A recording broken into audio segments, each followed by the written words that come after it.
BNP নেত্রী রুমিন ফারহানা ও NCP নেতা মোহাম্মদ আতাউল্লাহকে লাঞ্ছিতের ঘটনায় ব্রাহ্মণবাড়িয়ায় প্রতিবাদ কর্মসূচি পালন করেছে দুই দলের কর্মীরা।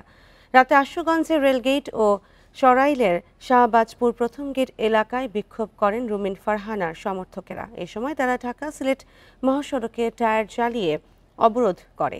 হামলায় জড়িত থাকার অভিযোগে এনসিপির যুগ্ম মুখ্য সংগঠক মোহাম্মদ আতাউল্লাহ দৃষ্টান্তমূলক শাস্তি দাবি করেন। পরে প্রশাসনের ঊর্ধ্বতন কর্মকর্তাদের অনুরোধে ১ ঘণ্টা পর সড়ক থেকে সরে যান তারা।